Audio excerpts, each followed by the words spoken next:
been southbound, I've been hellbound, riding on the midnight train. Going too fast now, think I'll slow down, standing in the pouring rain.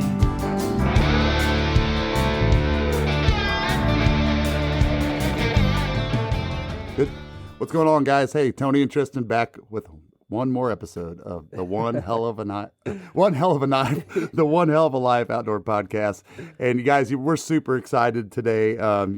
Somebody that I've looked up to for sure, and Tristan too. As we've been learning this crazy sport of waterfowl, and that's Mr. Joel Strickland.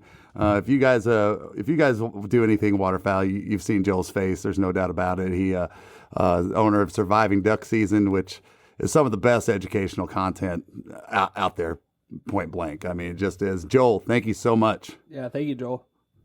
Man, it's my pleasure. I appreciate you guys having me on today. Absolutely. For people that don't know you, I know we were talking a little bit about it off air, but you do a lot of things, and for people that don't know your background and stuff, Joel, can you go into a little bit deeper look of what you do, and even dive into what got you in the waterfowl? Sure. Yeah. So I've been working in film and television production since I was in high school, and that's really kind of been the basis of my career. But I always loved the outdoors as well, and started duck hunting when I was about 15 years old. A buddy of mine took me on my first duck hunt. My dad didn't duck hunt. I didn't have any relatives or anybody that took me duck hunting. We went deer hunting and that sort of thing when I was younger. But the first duck hunt that I went on was like one of those, hunt of a lifetimes, at a young age. That was back in the 80s. And so, even though it may have been a little bit of a tough time as far as the bird numbers, we still, we had all the ducks in Arkansas. I mean, it was ridiculous. And so they came here every year, and we did well, and it bit me hard. And I knew that day that I was meant to do that. And so at that point, I was trying to figure out as many opportunities as I could get to go duck hunting. And then as I grew in my career, trying to figure out how I could combine doing duck hunting and a career with video and TV and all that, that was really, what I did. I mean, us duck hunters are kind of crazy in that we dream about duck hunting all the time. At least if you're an obsessed duck hunter like I am. Yes, sir. I'm sitting, doing whatever I'm doing, and I'm some reason I'm going to think about a duck coming in the woods, or thinking about, I got to do something with my decoys, or I'm thinking about a duck call or something. And so, at a young age, I was trying to figure out how could I do this as many possible days during duck season as possible. And so, that's kind of what brought me to the point of really seeking out how to marry video with duck hunting. That's awesome, man. And what year was it that you started Surviving Duck Season? So Surviving Duck Season, I kind of had the idea of doing it in, I guess it probably would have been about 2015, 2016. Like I said, I worked in television, and, YouTube, at that point was starting to get pretty popular, but serious producers really were not doing that kind of production. We're doing, terrestrial television stuff for cable networks and satellite and all that, and doing something that's for YouTube, and I think most of my colleagues would agree that was a little bit beneath me. Right. Mm-hmm. And so I had a buddy of mine that was a producer, that he wasn't a hunter, but he'd gotten to doing some YouTube stuff. And he told me, he said, with all the duck hunting stuff you did, and I produced some outdoor television shows back in the 90s and early 2000s. And he said, with all that, that you used to do, you really ought to figure out how you can do something on YouTube with some of your old content, create some new stuff. And I'm like, yeah, I don't know. That's too much. And so that's when I, I really kind of put it off, and that was probably about like 2011, maybe 2012, something like that, when my buddy was telling me about that. But at the same time, I just have this thing about liking to do parodies and comedy videos just for the fun of it. And I was working with another friend of mine doing a parody on some country music songs that his label is called Funny Hunting Songs, and a guy named Kevin Weldon, and he and I had produced a couple of music videos for his content, and we were trying to figure out where can we get these things viewed. We'd put them on Facebook and that kind of stuff, but then he said, well, why don't we put this thing on YouTube? And so we did, and I think the first one we put on got like 3 million views. I'm like, what the heck? Wow. And so it was like, and so it didn't take too long for that had really dawned on me that, well, maybe there's something to this. And so, like I said, I started with the idea in 2015, 2016, and we started shooting footage because I was guiding. I'd been guiding full time during duck season for a number of years at that time, and so I decided I was going to start shooting footage of us going duck hunting and kind of like the guide's life behind the scenes of what you're doing when you're working at a duck lodge and all that kind of stuff. And then I wound up, if you go back and look at some of the very first videos that I put out on surviving duck season, the whole idea behind the channel was what was I doing to survive duck season as a full-time guide. And so I had a couple of buddies that had guide services. One of them was a dog trainer, and a guy had a guide service in Texas, and another buddy of mine had a guide service on Cape Cod doing sea ducks, and then he also did sea ducks in Alaska. And so we shot 4 or 5 episodes worth of content kind of going between all of our places in Arkansas, Texas, and then Cape Cod and Alaska. And that was really what the whole thing was supposed to be about. But, when you first start your channel on YouTube, you have no viewers, and so I put this video out that was probably one of the most expensive, it's like producing a television show. I mean, we had hundreds of hours and spent $1 gazillion on camera guys and traveling and all the things. And then, you put that thing on and we got like, I don't know, 2,000 or 3,000 views. And right in the first couple of weeks, and I thought, this is a miserable failure, and we put the next one out and kind of did the same thing and put the next one out. And then I decided, okay, I'm not doing something right here. And so I hired a consultant and got this guru to kind of give me the blueprint for, how to do YouTube the right way. And, I know how to tell a story. I'm good at producing content, but how do I produce it for the guy that's watching on YouTube? Because it's not the same as making a TV show. It's not the same way you deliver it. It's not the same way you host it, or if you're going to host it or whatever. And that was the things that I really didn't understand. And that's, so that was from about 2016, 2017 till about late 2018 in that time frame. So 2 or 3 years was kind of struggling. And then COVID hit. And I had nothing to do but shoot videos of stuff in my garage and that, and just that's when it really took off. I started paying attention to what the guru told me to do and just tried to make it a little bit more simple and just talking about things that guys would ask me when I took them duck hunting. What do you think about this? Why did you do that? How do you blow a duck call? And the video that you were probably referring to about the learning how to blow a duck call video that we were talking about earlier. Mm-hmm. That thing was crazy to me because like I was trying to get on this schedule of I need to put a video out every week, and I couldn't. Something happened, and I was like, didn't have time to get a video done or whatever. And I was like, well, I'll just go sit on my front porch. I lived out in the middle of nowhere, and nice pretty trees in the background. I'll just sit on the porch and grab my duck call and just teach guys how to blow a duck call. I can do that off the cuff. I don't have to write a script for it. I don't have to think hard about it. I'll just flip the camera on, sit down in a chair and just go. And I recorded that video in 20 minutes. It took me about that long to edit it and put it together, and I uploaded it. And that was I think it was in like May or June. It was like about this time of year.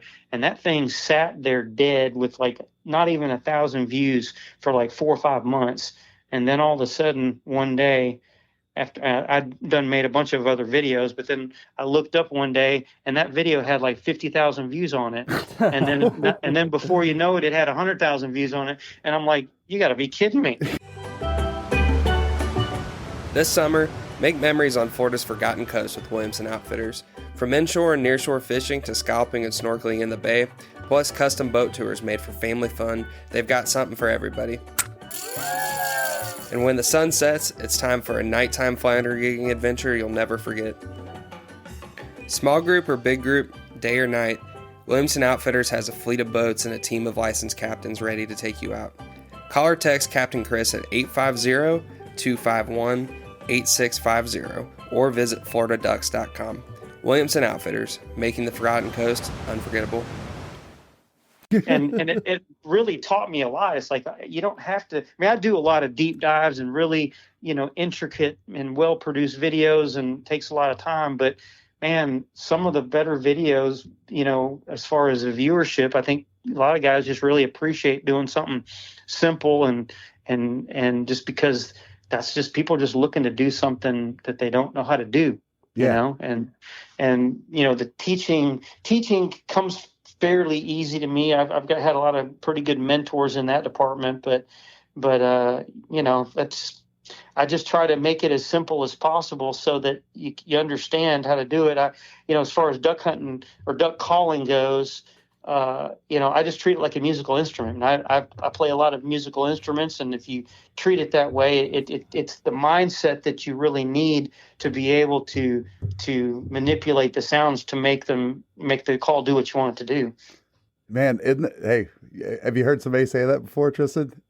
Treat it like a musical instrument. Yeah. kind of wonder where I got that from. Yeah. The thing that stands out to me about that episode, looking back, several years ago, Joel, is I remember you, and I didn't know that you could do this, or it even made a difference. But Tristan, you remember when I was telling you that, hey, when you blow your duck call, pick reeds up or reeds down? Remember I was saying just make sure you grab it in the same spot so you have it on your lanyard a certain way. So every time you grab it, if you're practicing with the reeds up, the reeds are up, or the reeds are down. Do you remember that part you were talking about that in the video, Joel? Oh, yeah. Yeah. And that to me was a huge takeaway. And still today, I know immediately if I grab my duck call, I know the reeds are flipped around or something because it just comes out different, Yeah. And but just the little things like that make such a difference. And you do got the gift, there's no doubt about it. There's so many things that, when you're searching YouTube to learn how to do something, or, how do you do this or how do you do that? And, some people, you watch the video and you're just like, man, I wish they would talk about this. I really want to know about this while they're telling me that, and I just found it very easy just to follow along with your stuff, and I could do it. I felt like, hey, I need to be the kindergartner in the room right now and just take this from a very basic level. And that's what you did. You just kind of brought it down and made it feel like you can do this.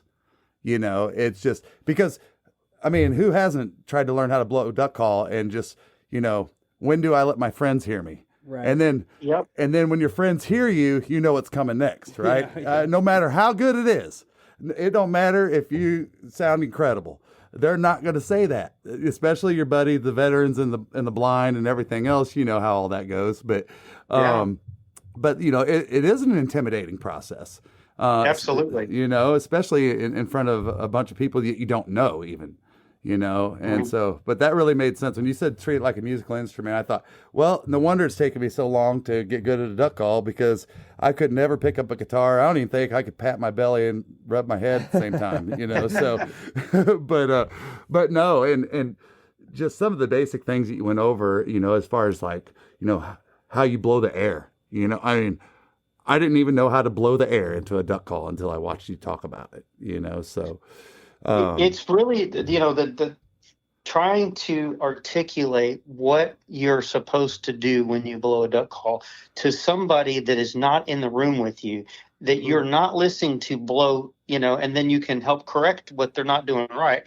That's a hard thing to do. I mean, if you think about it, because I know what I'm doing in my mouth and in my throat and in my chest and all that, but how do you articulate to somebody how you do that? And that's the only hard part of it to me. But I've done so many seminars, I know how to do it. I finally figured out what worked and how to explain it, but it really is, you just, when you finally get it, something clicks in your brain. And then once you get that, you can repeat it, and then you've got the muscle memory to continue doing it. But that's the part that it's just, you just got to keep blowing until it happens. And that's the same way with turkey calling. I do a lot of turkey hunting and stuff too. So it carries over in all of it. It really does. But I think the basis for all of it is having the proper mindset.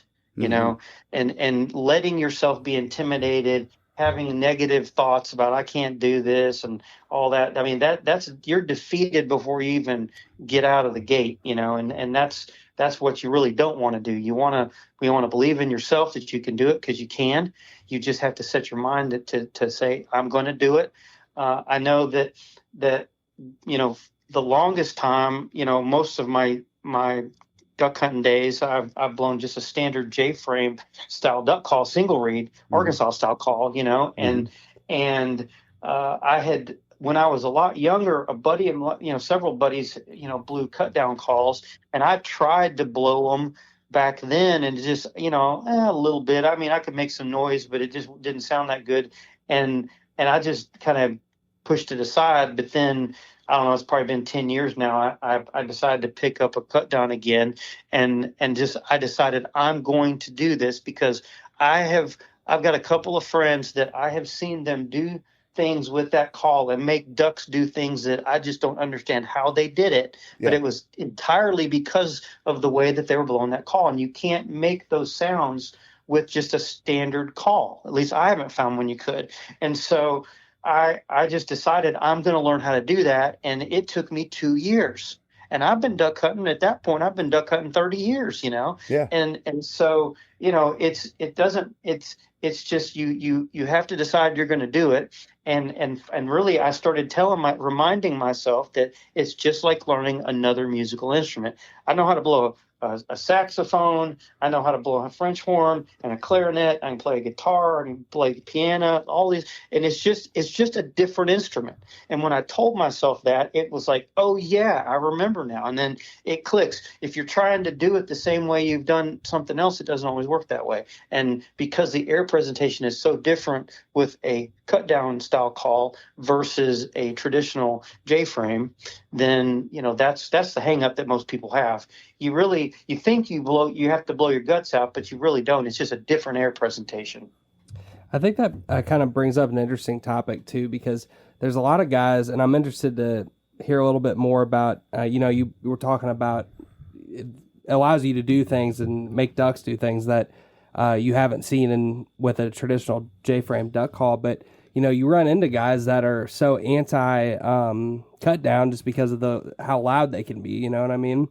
And I'm interested to kind of hear a little bit more, if you don't mind, Joel, of just what you've seen in the field that allowed you to do in the field. One of the complaints I've heard before is when you're in an open field, for example, they're just so loud coming out of a pit blind that when there's not a bunch of trees to bounce off of, and that's why that guy in particular didn't like it. But will you just kind of dive down that topic a little bit more? Yeah, absolutely. The thing to remember, and this is what I tell guys a lot, I say it on some of my videos, I've said it in seminars, a duck is a duck, whether he's in Canada, whether he's in Mississippi, Arkansas, or wherever in North America, mallard duck, that is, However, depending upon what time it is in the migration, whether it's early like September, October, whether it's November, December, January, the things that you can do as far as your calling changes. It changes because of what a duck is doing in their life cycle at that time of the year, whether they're staging to move south, whether they're in the migration, whether they're in the wintering grounds already, and then how many other birds are there around? Are they in a high concentration of ducks? Are there thousands and thousands of ducks in the area, or is there 50 or is there 10? And so before I even consider how am I going to call to a duck or how am I going to put my decoy spread out, you got to consider what time of year it is and how will the ducks respond based on where they are, how far north or south they are, the population of birds in the area, and then the timing of the year. And so, I find, at least earlier in the season, while you'd like to think that ducks seem to be dumber, in September, October, and I think they are just because they haven't been messed with or they're the young of the year, they've never been messed with. You can get away with things that you can't get away with later in the year. But at the same time, I feel like aggressive calling is not nearly as good. It's in the teens that morning, and maybe you're chasing ducks or geese. But now it's September and it's 85 degrees and you're hunting early teal or geese. As a waterfowler, you need dependable weather protection that will not break the bank.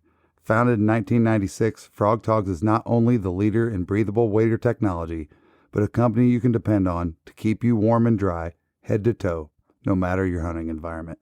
Stay bone dry by using discount code ZD315 for 15% off not only your first purchase, like most discount codes, but how about every single purchase you make from now until December 31st, 2024? At that time of the year, early as it is a little bit later. I feel like I'm a pretty darn good duck caller. I mean, I get a lot of ducks in front of gun barrel, Right. but I've done a lot of duck hunting in like say early November in, like Nebraska and Kansas and stuff like that. I do not have the same success in calling the way that I do in Arkansas over there. If I get real aggressive in early November or in October in those states, they're just not even going to look at me. And it's going to be more, and I blow I've got 2 or 3 different cut down calls that I blow, and that's the only calls that I blow. I don't blow any other calls at all. I have been that way for probably 8 or 9 or 10 years. And so I've learned to blow softly or loud with a cut down call. And that's really important because a lot of people, especially guys that haven't been doing it for very long, it's all or nothing. They're either super loud or they're you can't call at all. And that's, they only have one volume and you can maybe it takes the right call. I mean, I haven't blown every cut down there is, but the ones that I've been blowing, I don't have any problem with being able to make it louder or softer. But I think that's a big key, and volume is one thing. Aggressive or sweet calling, like I like to call it, those are, those two things are very different than just being loud, because you can be loud and sweet call and be soft and be aggressive just in the tone and the choice of cadence that you use. And so, being aggressive, I think, tends to work better when the ducks are on the wintering grounds, when there are a high concentration of birds, or it's late in the season. You want to, and the reason why I feel like aggressive calling works a lot, at least for me, it doesn't work all the time, it doesn't work every day. You got to read the ducks, and I think that's really what it all comes down to. But a cut down call shines as an aggressive call. That's where it really shines. You're able to call not just louder, but aggressively and louder, and you're looking for. You're not calling every duck that you see. I mean, in Arkansas, you've hunted in Arkansas. There's most days once the birds finally get here, at least where I hunt, there's not a time where I can't look my head's on a swivel. I see a duck in the air somewhere. Yep. 100% of the time I'm in a blind. Sure. And so when it's like that, I'm not only calling to that one duck that's flying by or that group of 5 that's flying by. I pick a group to call to, but when I'm aggressively calling, I know that I'm not going to call every duck in. Okay. Yeah. If you're hunting in an area where you've got a very low density of ducks, you've got to make it count. Okay. You don't have any chances to waste. You don't need to mess it up, and you don't need to miss, because you've only got that one group that's going to come in, or you only got, a dozen singles that might look at you, because that's just the way it is. Arkansas, it's not like that most of the time. And so, it's kind of like bass fishing. If you are in a bass boat with a trolling motor and you've got a spinnerbait or whatever, and you're moving and you're covering ground and you're just casting, you're going to find that fish is going to bite. That's the way I treat duck hunting with calling. When I've got a high concentration of birds, I'm calling because I know that one of them or one of them groups of ducks that's flying in the sky right now is going to listen to me. Mm-hmm. And that's really kind of what it comes down to with the aggressive calling. Can you blow a duck call? Can you blow a cut down call on a pit blind or in an open field or whatever? I do. Yeah, I do all the time. And I don't pit blind hunt very much because I don't like hunting on pit blinds. But I get this the same point that I have no problem with making ringing it out and getting them to come in. The difference is being able to call softly and to call just quacks and just a 3-note call and things like that, because you don't need to do a lot of other things. You just have to read the ducks, and that's really what it all comes down to, is reading ducks, looking at how they react when you call, and then just repeat that, because today it works and tomorrow that doesn't work, and you try something different and keep trying something until something does work, and then that's what you use the rest of the day. And then the next day it might be what you did yesterday. You never know. It's all reading ducks. And that's what I think, if I could give any advice on duck calling to somebody, I think the most important thing is don't have a routine that you blow. Know how to do routines, but don't let that be your thing. I know a lot of guys that, when I hear that sound, I know that's old Jimmy or whoever, blowing a duck call, because they have that routine. Routines used to work when we had millions of ducks flying around all the time.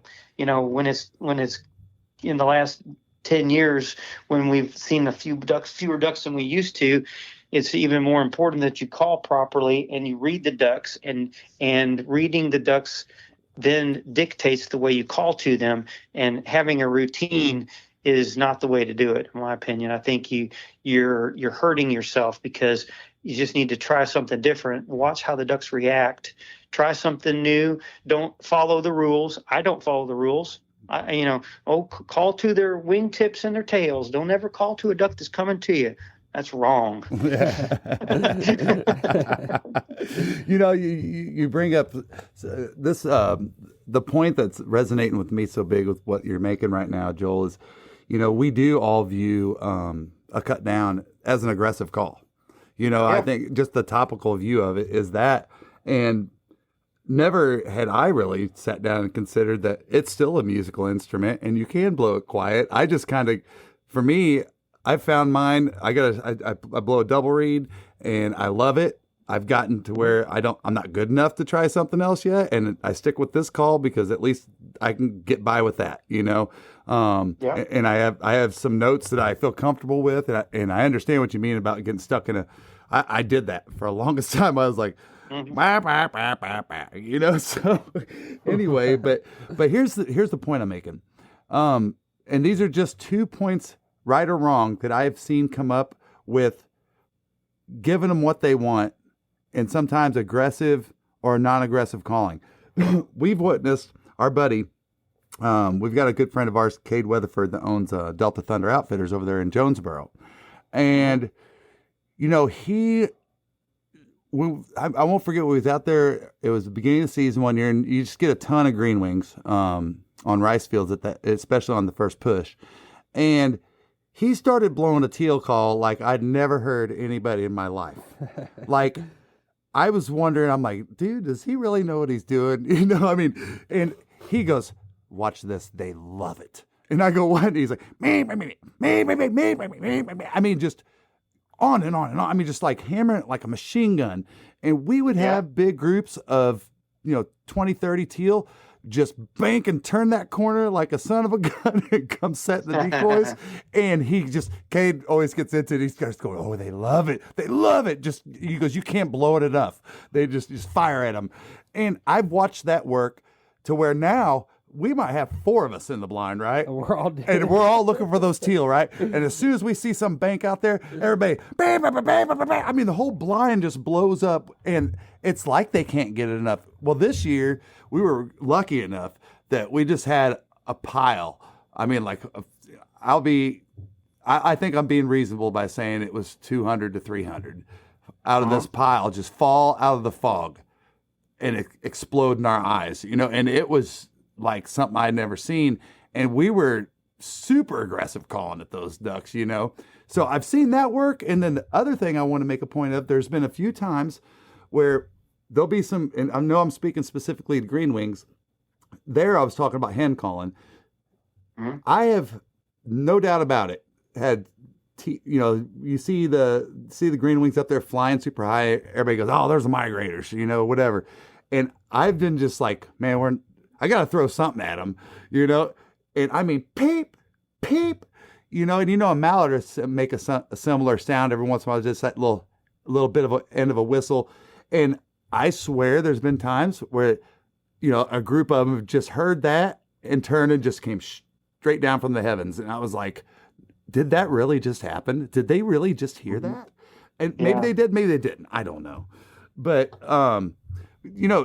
talk about some of those things that you find that maybe you've seen over the years. And I'd love to hear your comments on the teal thing with the aggressive calling, if you've got any feedback on that. But maybe some things like that you've seen that work when it comes to, not your standard run-of-the-mill basic calling.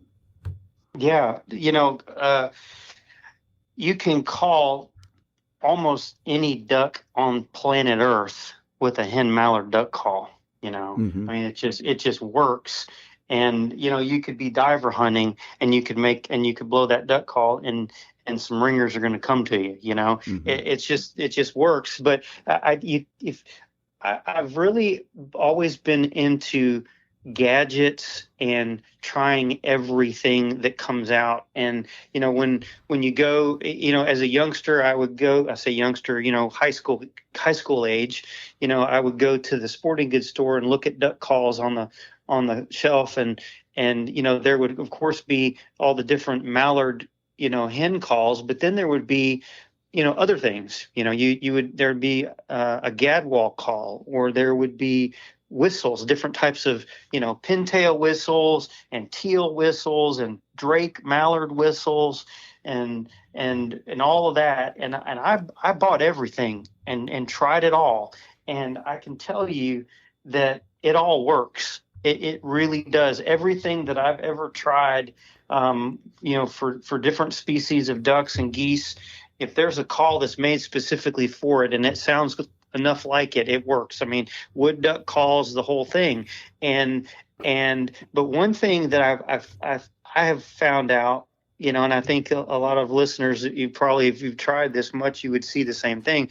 You don't always have to use the species call for whatever you're looking at in the air. I mean, it certainly works. I mean, if I see some pintails flying by, I'll pull out that pintail whistle as fast as I can and start. Do you want coffee that doesn't suck? Get the Duck. Dirty Duck coffee is made specifically for the waterfowl enthusiast. Enjoy flavors like Morning Wood, Dark Dynasty, Cinnamon Teal Snickerdoodle, and First Flight to unlock the flavor that you'll enjoy in the blind for years to come. Our friends at Dirty Duck Coffee Company are now offering all Zero Duck 30 followers a 15% discount when you use code ZeroDuck15 on your next order. Blowing on that, and it really, really works. Mm-hmm. But I've also learned that a speckled belly or Canada goose call will bring in mallard ducks like nobody's business, you know. And if you're having trouble with getting birds to finish, or you just can't get them to pay attention to you, and you've thrown everything but the kitchen sink at them, you might consider, if you have many geese where you're hunting, you know, pull out a goose call that would be something that you would normally see, you know, normally have. I mean, I've been in Oklahoma before, and there's a lot of Canada geese in Oklahoma. We don't have that many in Arkansas, but in Oklahoma they do. And I have called in group after group after group of great big old fat greenhead mallards right into the hole using a Canada goose call. Wow. You know, and done the same thing with a speckled belly call for ducks in Arkansas. And so, you know, that's something that you know, surprises a lot of people. A lot of guys, I've had some you know, die-hard old school duck hunting buddies that they have one duck call on their lanyard, and that's it. Nothing else. You're not going to catch them with a whistle unless it's a dog whistle, you know, and that's it. And I'm the guy that shows up like Duck Commander, you know, and I've got a bunch of calls, and I'm out there blowing them, and I can tell you multiple times, you know, especially when somebody didn't know me very well, I would start blowing something, and all of a sudden, whatever species I was blowing, they were coming, and they're like, man, I would have never. I've seen them dumb things, and guys have them, and I've never seen them work. And boy, they worked when you blow them, and I'm surprised, you know. And it's just it's timing, and a lot of the whistles and stuff you can't necessarily hear until at the right time, you know, when they're close enough and all that. But they definitely work, but you know, it's just something to try for sure. If you especially, you know, for guys that don't feel like they're that good with a hen mallard call, you know, if you hunt with a group of buddies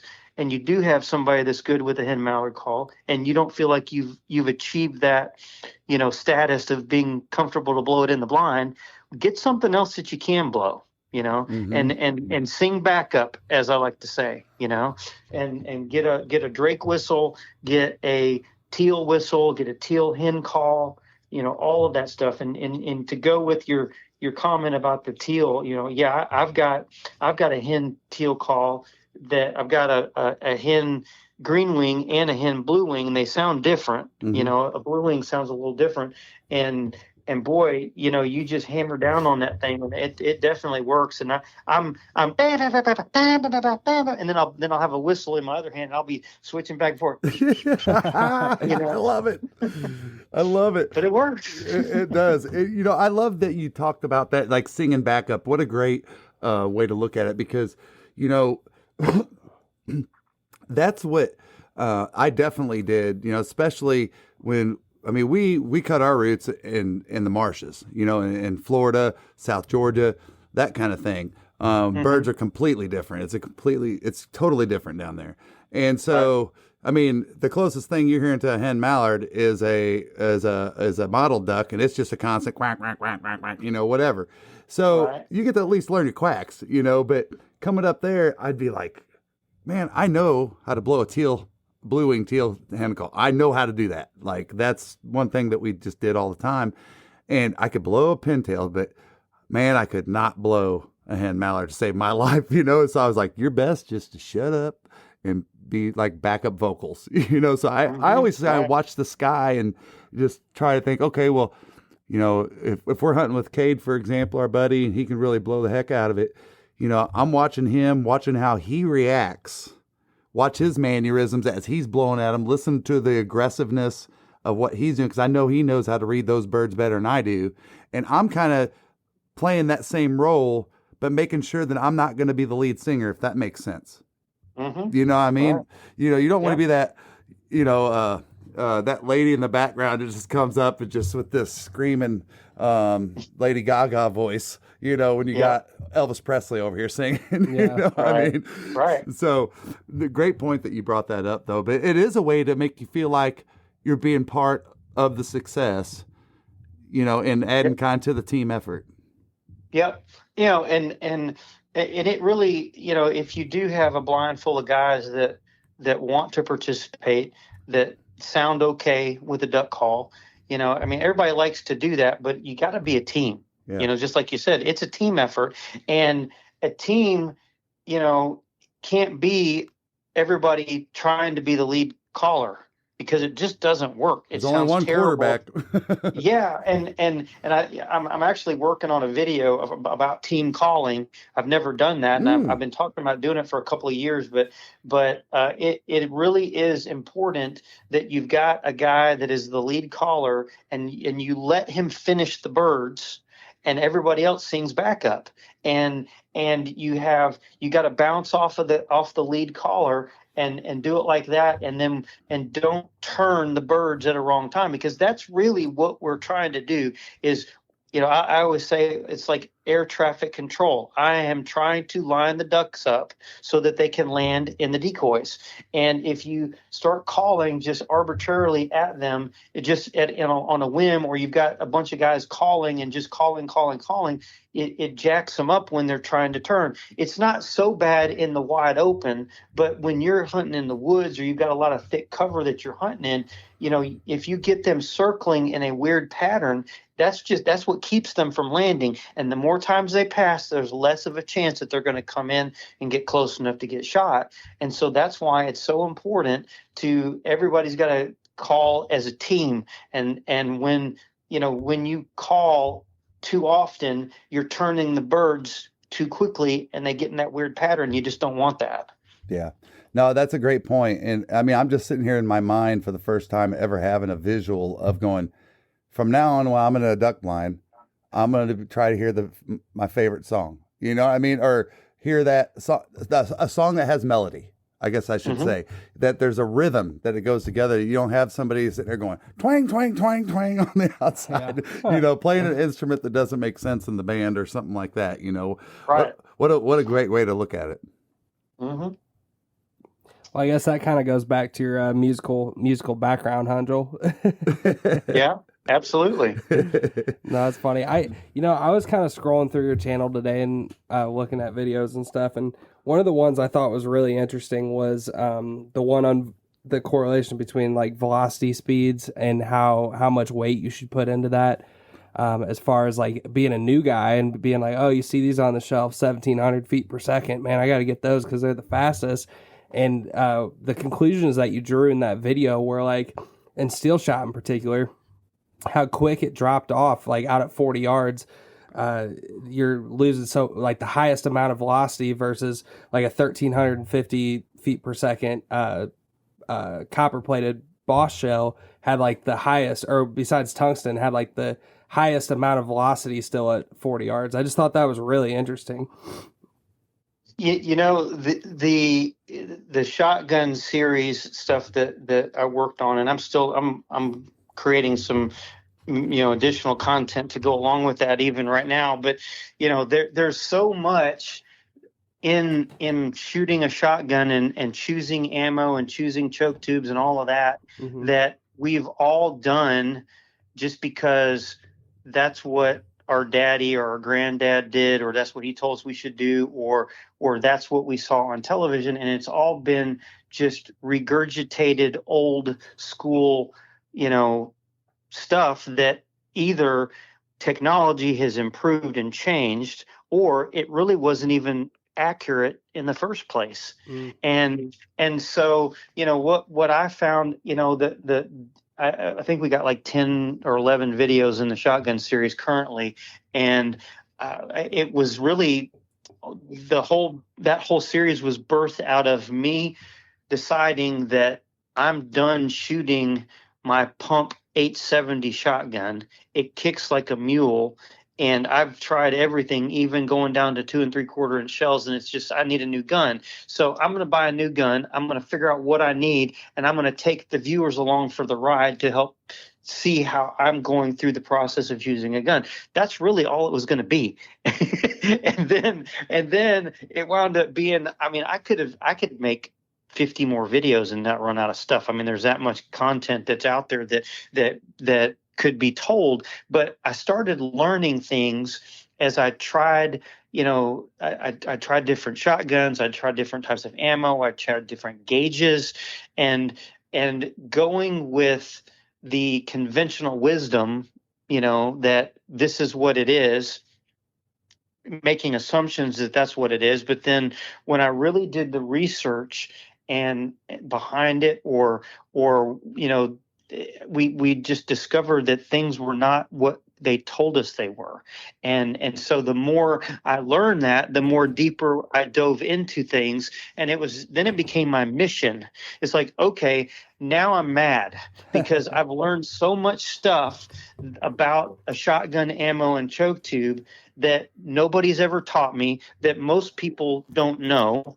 And there are things that are being told that it's not like there's a difference between an opinion.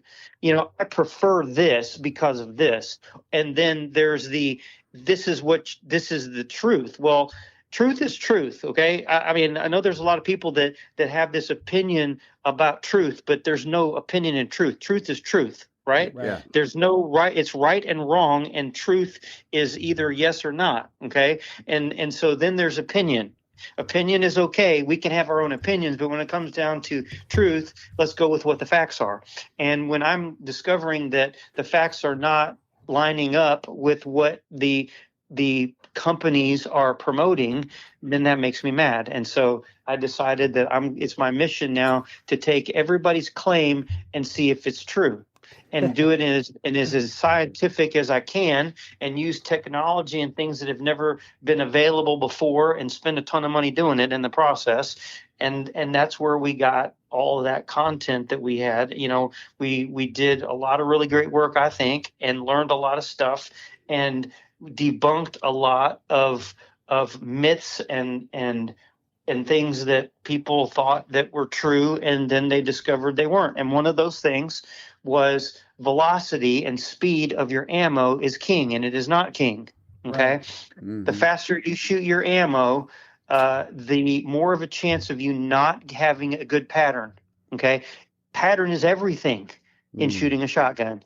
Yep. And so if I'm going to mess my pattern up, then I need to rethink what I'm doing. And so, there is a point of diminishing return on speed, and the faster it's physics. Okay. The faster something is propelled, the faster it's going to slow down. It's just a physics law.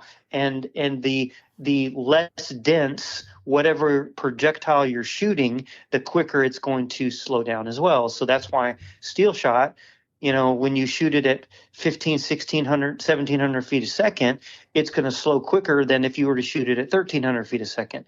And that's why if you shoot TSS, it retains the velocity at whatever point you shoot it. So that's why you don't need to shoot heavier, what I call heavier, it's denser, lead and bismuth and tungsten blends and TSS.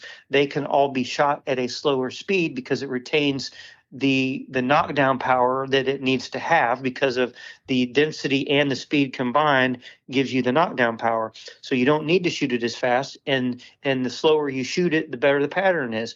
Now you can shoot it too slow, and then it doesn't penetrate. So you got to get 1,200 feet a second at least, and really no more than about 1,350, and that's kind of the sweet spot. Right around 1,300 is what we discovered. We shot like 12 or 13,000 rounds of ammo, and in lots of patterning devices and ballistic gel, and just lots and lots of it. And then we shot chronographs and computerized patterning machines, and a slow-mo camera that shot 180,000 frames a second. And so you can see a lot of stuff when you do that. And so that's why I can say with confidence as an authority, this is truth. Yeah. Yep. No, that's great. And, I remember, just not trying to totally change the subject, but, you were talking about truth or not, right?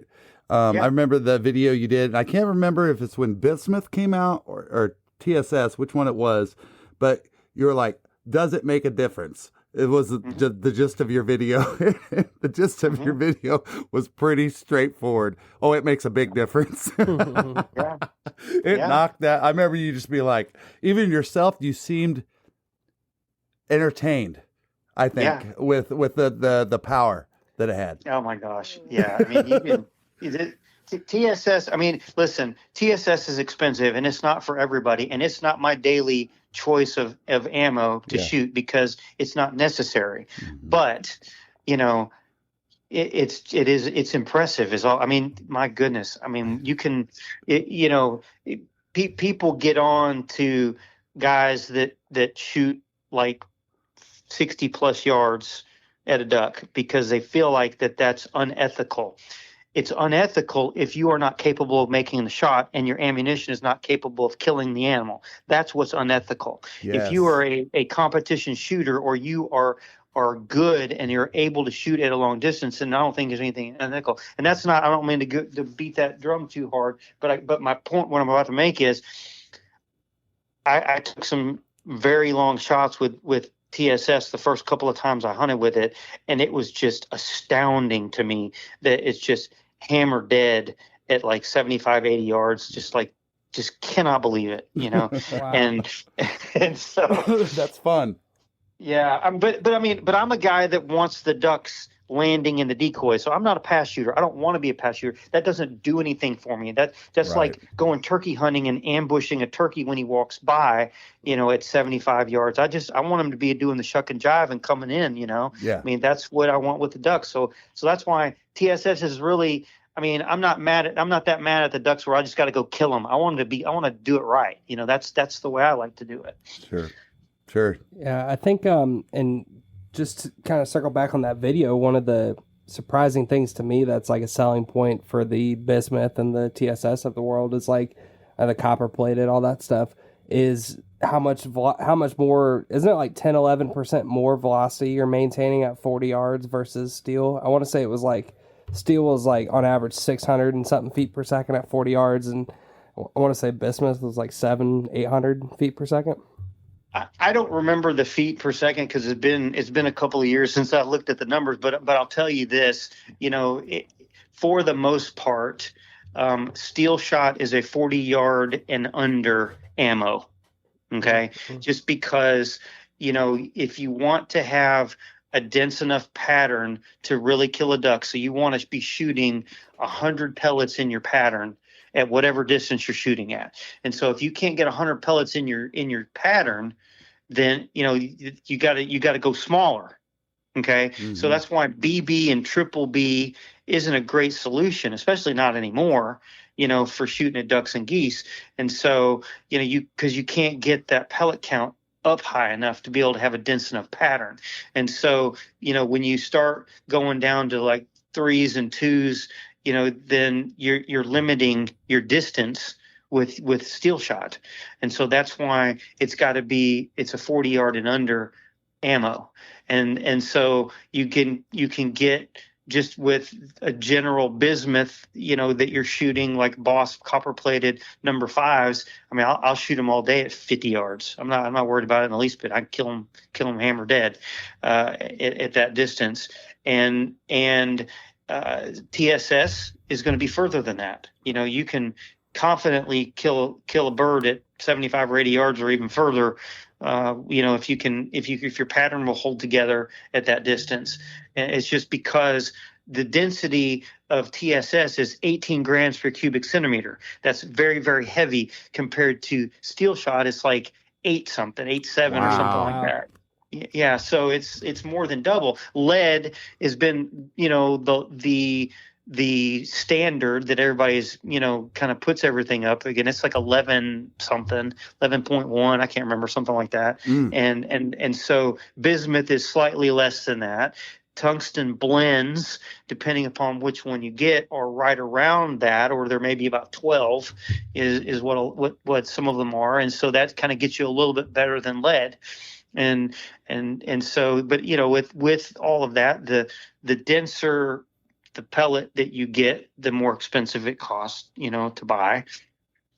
And so that's why TSS doesn't really, especially if you shoot a lot, it just doesn't seem like the most economical choice to make, because again, right, if you're trying to shoot ducks over decoys, you know, generally you're trying to get them into 30 yards or less. You could probably do that with steel shot, but you for sure can do it with bismuth, and you can for sure do it with some of the tungsten blends. And the thing to remember is, well, if you've got a group of ducks coming in, you got 3 or 4 buddies that you're hunting with, everybody starts shooting at the ducks that are at 20 yards, but then shot number 2 and shot number 3, they're not still at 20 yards usually. Mm-hmm. They've gotten away, and so now you're making your second and your third shot are at 30 and 40 and 50 yards, and so that's why you want to be shooting something a little bit denser than steel, in my opinion, because then it gives you the best opportunity of shooting on the last shot, at a longer distance. Sure. No, how many times would one of us like to have our third shell have some TSS in there, and that last one that you're like, dude, I was right on that thing, and it didn't go down, or you crippled it, and nobody likes to do that, nobody does. Right. You may have a video out on this, Joel, but one thing that just kind of popped in my brain as we're talking about this is one of the hardest things that for me as a new duck hunter at first was like visually putting 2 and 2 together, like leading a duck, and like if the duck's flying away or towards me or left, right, whatever, like what that needs to look like. Like, for example, if they're flying away from you, I used to always just be like, oh, I'll just put it right on it, but you want to basically be shooting below it, so it's like flying into it, like just little things like that, or just having an eye for how much to read ducks. Do you have any tips on just what the hand-eye coordination part? Yeah, I mean, throwing the football to the receiver. It was kind of like one of those things until I shot a duck, I didn't get it. You know what I mean? So it's funny that you should mention that. I am in the final stages of editing a video that talks a lot about that. It doesn't completely address everything you talked about, but it is about shooting and how to lead a duck and that sort of thing. I did it with Mr. Jimmy Muller of Muller Choke Tubes. We shot this video several months ago, and it's probably going to release early next week on my channel. Nice. And I'll tell you this. I'm not going to steal the thunder of my video entirely, but I will say, there's a few things you need to think about when you're shooting. You want to shoot where he's going, not where he's been. Mm-hmm. Okay.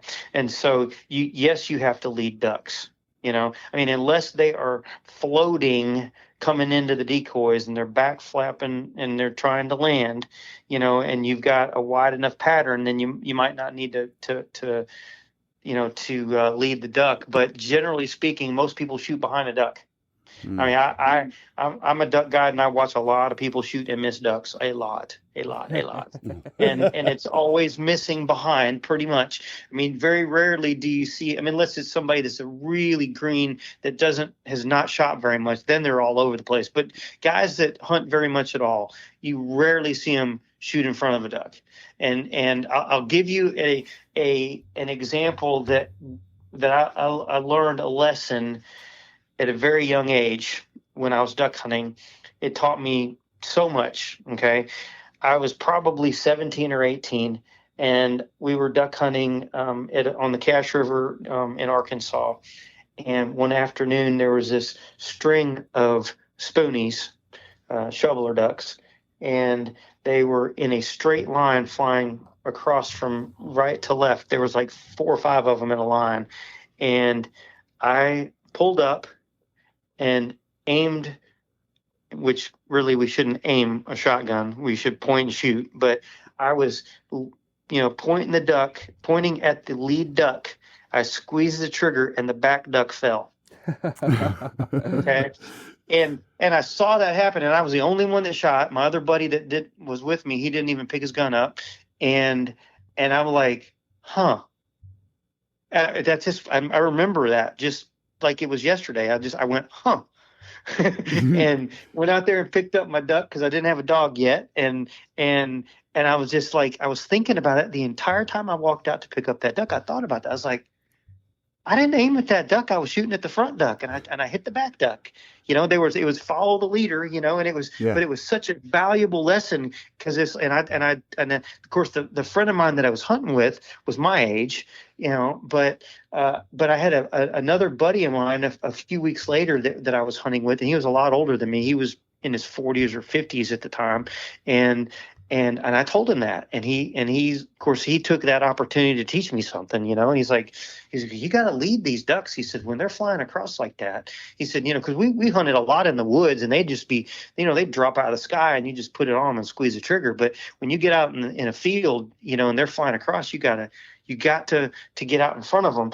And so I learned that pretty quick, and it's a lot further than you think. But the one thing that Jimmy says on this video that we're putting out that I think is going to really, really help a lot of guys, when you shoot at a duck and you miss it, and you're going to take another shot at it, when you don't need to shoot the same way you did before. Like if you pulled up and you were like maybe shooting at his bill, and you pulled the trigger and you missed, you don't need to just pull three inches in front and shoot again, because you're not missing by inches, you're missing by feet. Mm. Okay, every time you're missing by feet, so you need to get it on out in front of them, and you need to pull at least 3 feet or maybe more in front of that duck, and then try again.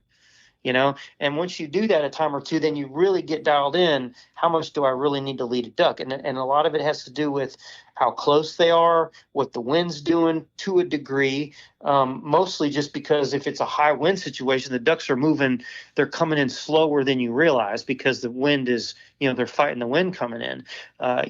When they're coming straight to you and they're descending versus flying away and ascending, you just got to think about the trajectory of where the duck is going, and then shoot where they're going, not where they've been.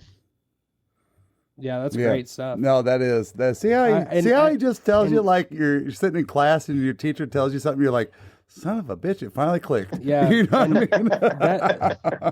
that last point, I think he's on to something about that, because I can't tell you how many times, which I'm sure, anybody who has duck hunted for an amount of time has done that exact thing on their own, where you got 3 shots and you're like, well, that didn't work. Try something else. And then, maybe on your 3rd shell, you shoot them, when instead of shooting them when you could have shot them at 20 yards, you end up hitting them at 40. But, it's just, you tried something different each time. But that's just something subconsciously that I started doing just out of like trial and error, that I think is kind of, I'm glad you brought that up, because that's kind of the root of my question, is like, of my original question was like these things that you just don't really know unless you're like out there for an amount of time. But it's a ton of experience. Yeah.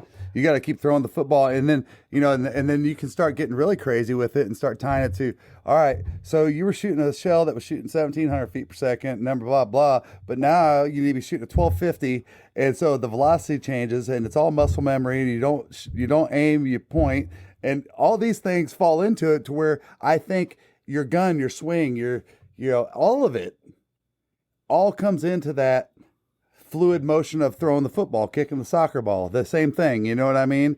And it really is. You got to find that comfort. The best way, like working in film production, when I'm trying to help young guys learn how to run a camera, you have to treat the camera as if it's an appendage of your body. Okay. And it's the same way you do when you shoot a gun.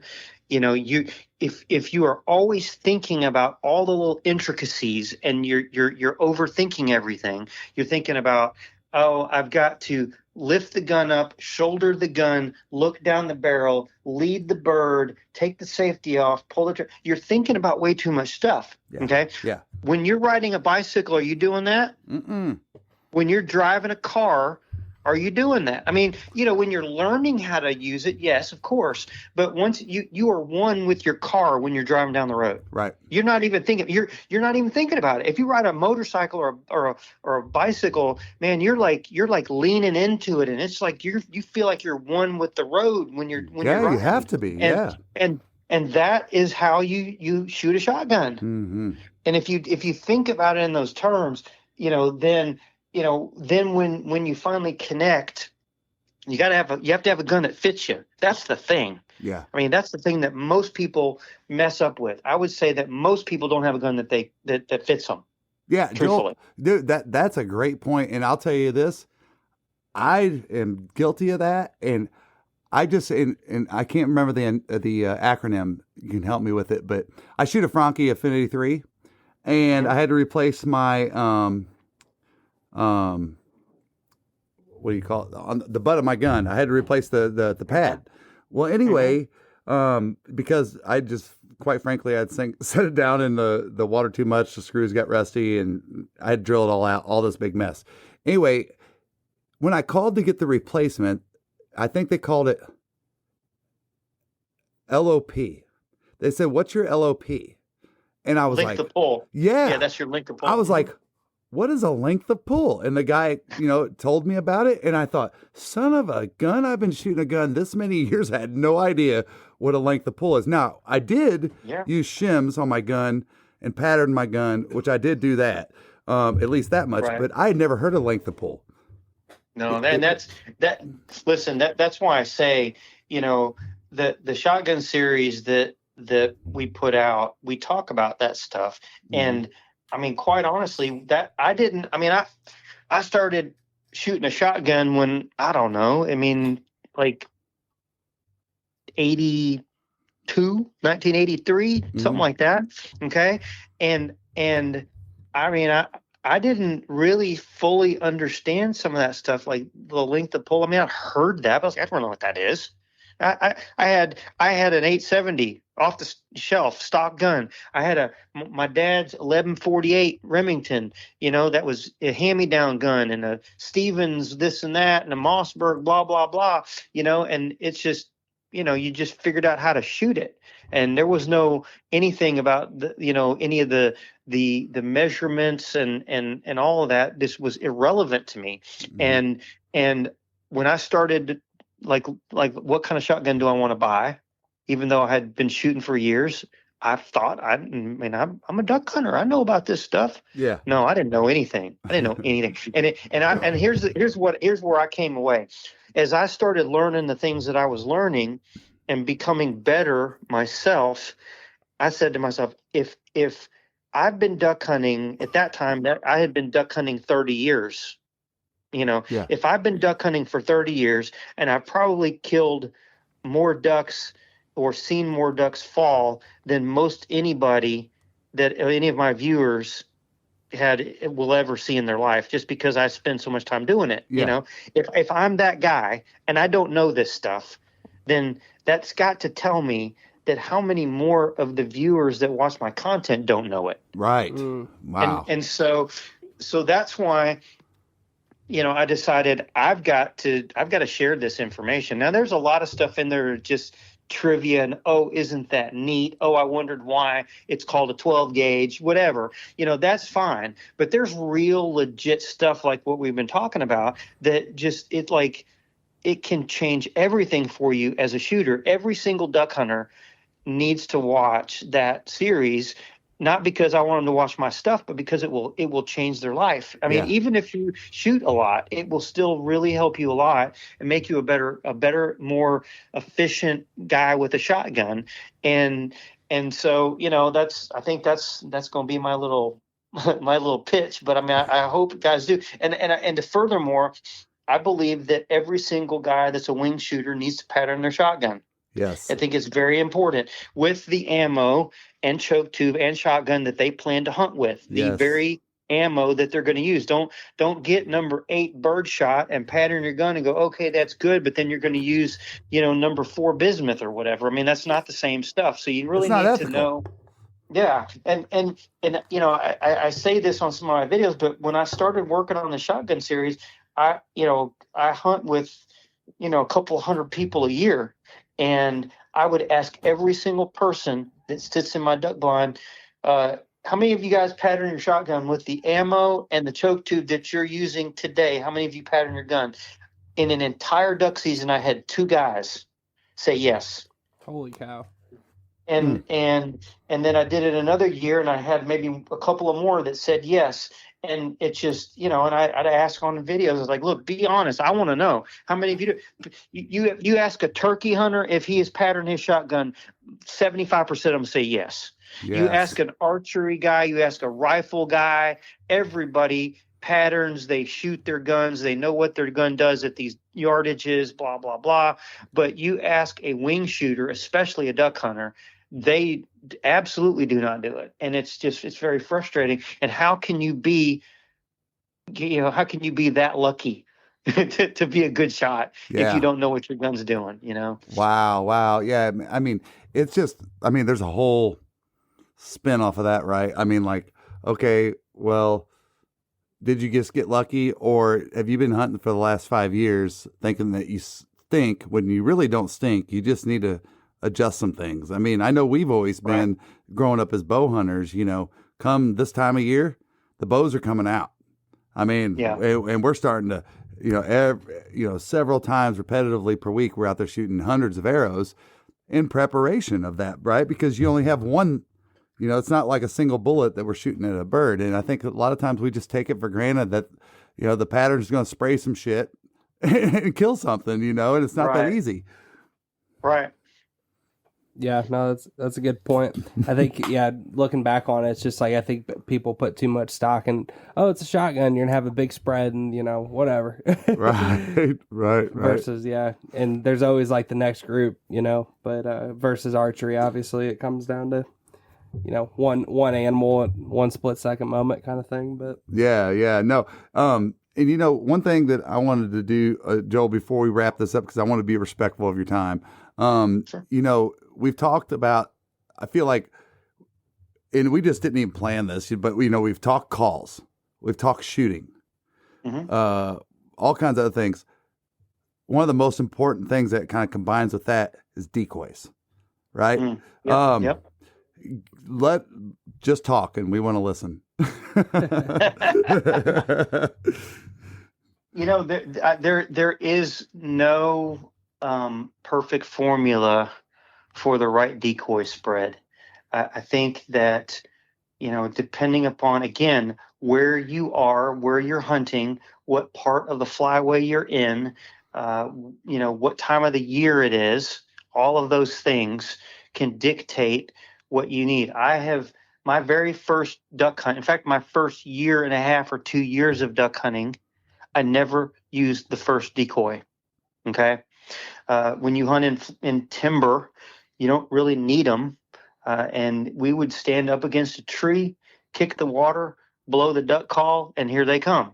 And so, decoys are a tool. For where I hunt in Arkansas, the call is king. Okay.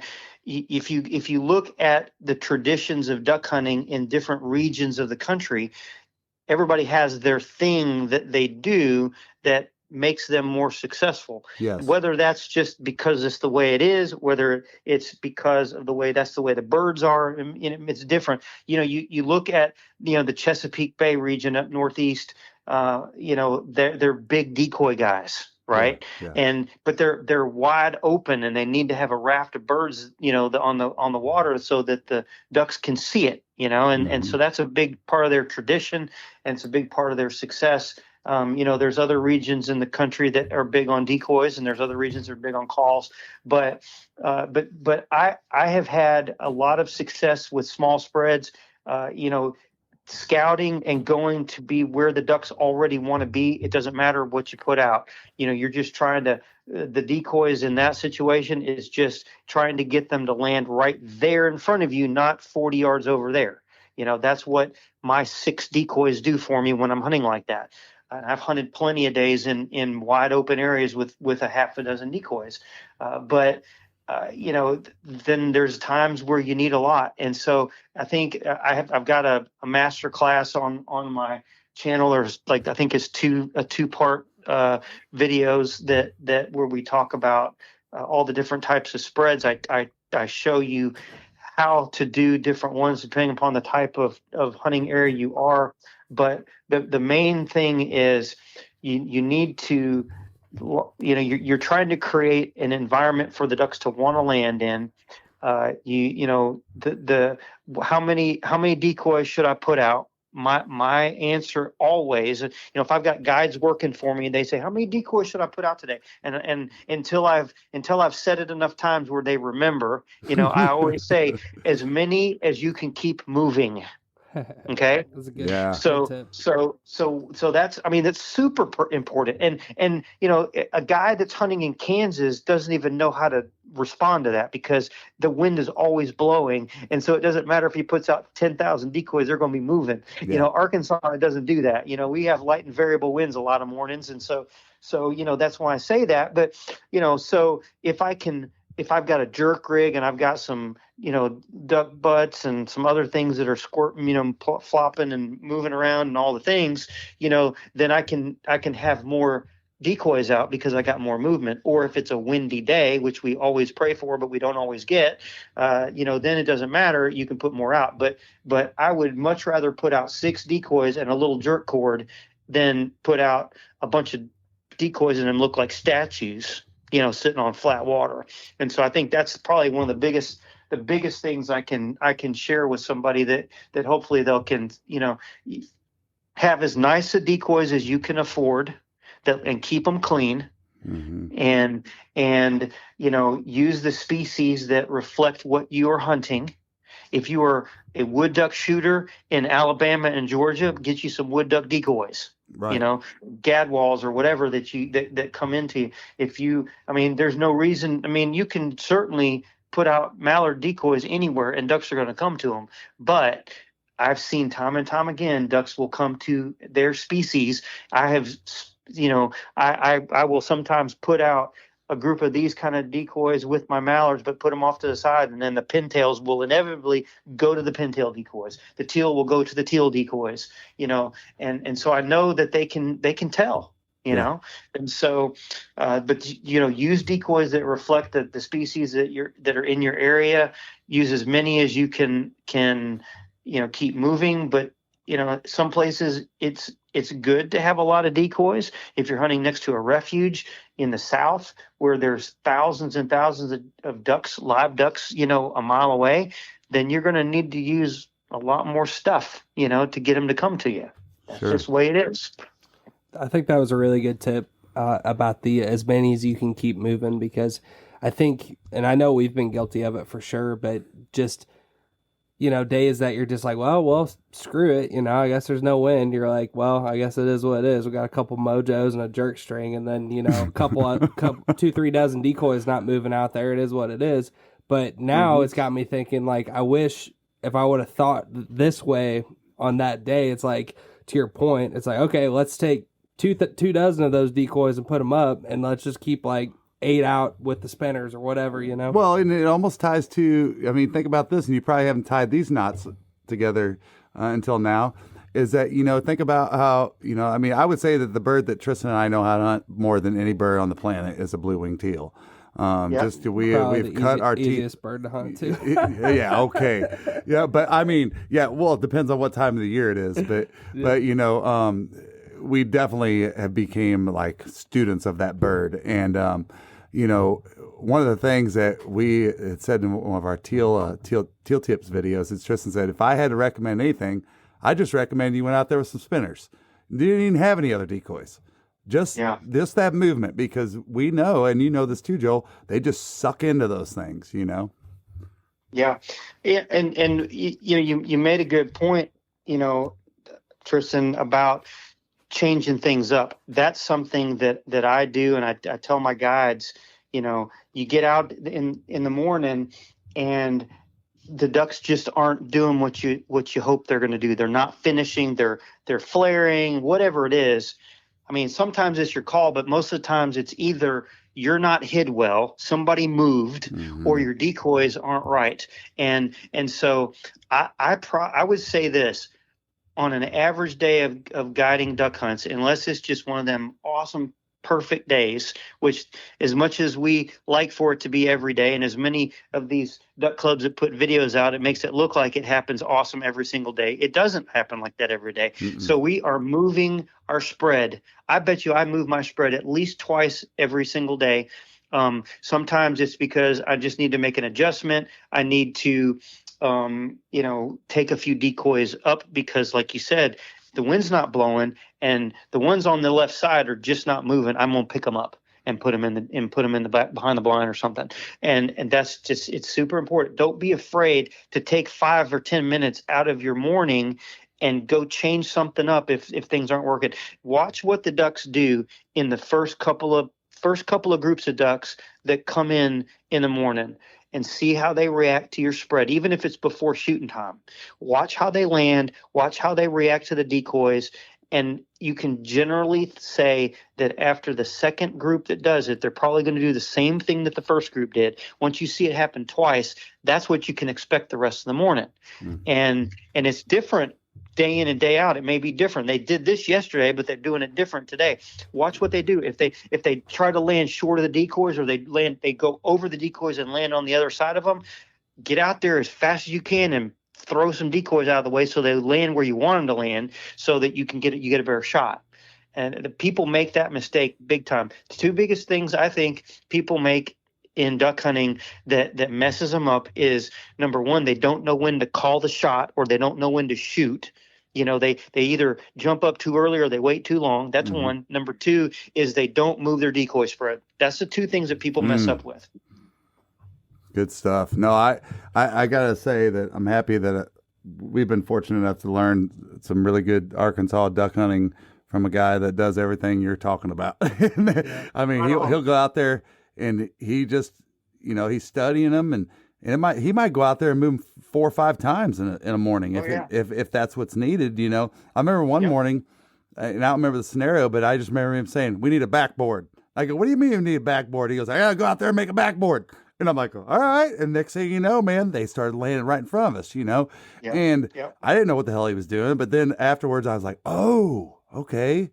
Now I see," and so boy, isn't that one of the intricacies? I mean, so you got your calling. So let's take this from a new person trying to get in. We'll kind of end it with this. I'm a new person trying to get in. Duck calling. All right. Number one, treat it like a musical instrument. All right. I've never blown an instrument. I can't pat my head and rub my belly. All right. Focus on that. The basics. Keep it simple, right? Yeah, I think with your call, like when you teach people how to call, Joel, you talk about just get the quack first, right? Start with the basics. Secondly, is you got to have the right equipment. You got to have the right equipment. We've talked about shells. We've talked about having that combination, making sure that you pattern your gun, but making sure, as you said, Joel, is so important to make sure you have a piece of equipment that fits you. Right? Correct. Third, decoys. If they're not moving, get rid of them and keep stuff moving. I mean, and keep changing. I don't know. That's what I'm grabbing out of this podcast today, man. And that's some incredible stuff. Listen, for a person that's got ADD, and I am also OCD, which is a very interesting combination of a veteran guy that's OCD, but also ADD. Joel, this is what I've gotten out of every single time I watch your videos. I mean, that's why I bragged to all these guys when I first started getting into the sport about you. You just got the gift of being able to keep it simple and make it to where people understand, Mom always said, I mean, life's like a box of chocolates.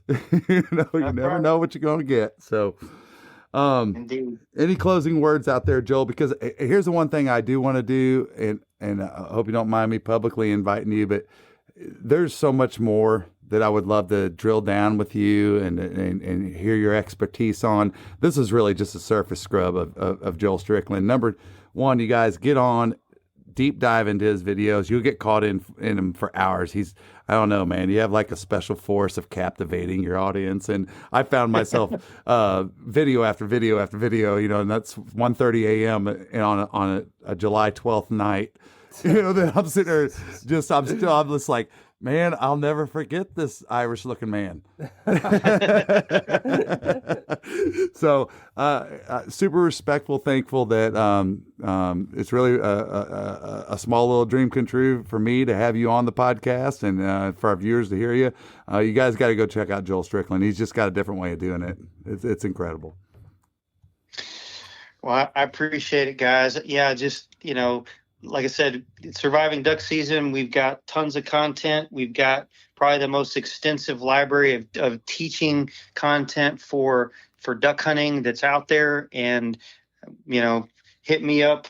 If I don't answer your question or whatever, hit me up on a comment or on our Facebook page and say, hey, how about a video about this? Because I'm always looking for new video ideas. We're got a whole new series of videos coming out starting next week. Awesome stuff. Awesome, Joel. Man, thank you so much. Well, we got to get you back on when we get closer to Ducks. Joel, are you going to be at the Ducks convention in Memphis? I will be at the Delta Waterfowl one I guess that's in Oklahoma. That's the weekend before. I am trying to get over to the Memphis show. It's actually closer for me, but I had some other commitments that weekend. But I'm hoping I can get out there for at least a day. Awesome. Well, we'll be out there, and if so, I'll shoot you a text or whatever. We'd love to shake your hand, sit down, and have a cup of coffee or something, man. Love to do it. Thank you. All right. Thanks, Joel. Have a good evening. Thanks. You too. I've been southbound, I've been hellbound, riding on a midnight train. Going too fast now, think I'll slow down, standing in the pouring rain.